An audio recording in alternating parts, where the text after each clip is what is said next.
Hello বন্ধুগণ, সুপ্রভাত। সবাইকে জানাই শুভ নববর্ষে অনেক অনেক শুভেচ্ছা, অনেক অনেক ভালোবাসা। সবার দিনটা যে খুব খুব ভালো করে কাটুক। সবাই ঘুরতে যাও, নতুন নতুন জামা কাপড় পরো আর অনেক অনেক মজা করো।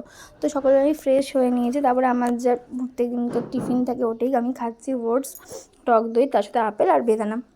এটা খেয়ে নিয়েছিলাম। তো খেয়ে নিয়ে স্নান টান করে নিয়েছিলাম, করে এই যে পুজো দিয়েছি। আর যেহেতু নববর্ষের দিন, তো আমি ভাবলাম ভালোভাবে পুজোটা আগে দেওয়া যাক। তো ভালো করে পুজোটা দিয়ে নিয়েছি। আর সবাই নিশ্চয়ই আজকে পুজো দিয়ে নিজের দিনটা শুরু করেছে। আমিও ভালোভাবে পুজোটা করে নিয়েছি। তো পুজো টুজো করে দেওয়ার পর আমি চলে এসেছিলাম আমাদের এই বাড়িতে, মানে আমার জেঠিমার বাড়িতে।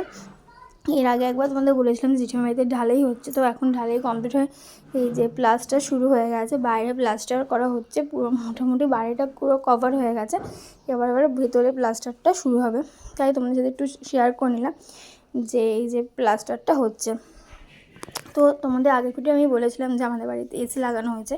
তো আমাদের মিডিল পোর্শনটা না দরজাটা ছিল না, তো এই যে এই দরজাটা আমাদের লাগানো হয়েছে। একটু সবাই জানিয়ে যে দরজাটা কেমন লাগছে। তো বেশ এই দরজাটা ভালোই হয়েছে, এই দরজাটা লাগানো হয়েছে। তো আজকে সবাই দিনটা কেমন কাটালে অবশ্যই কমেন্টে জানিও। আর আমার দিনটা আমার ঘরে বসেই কেটে গেছে, সেভাবে কোথাও ঘুরতে যাইনি। তো ভিডিওটা কেমন অবশ্যই জানিও।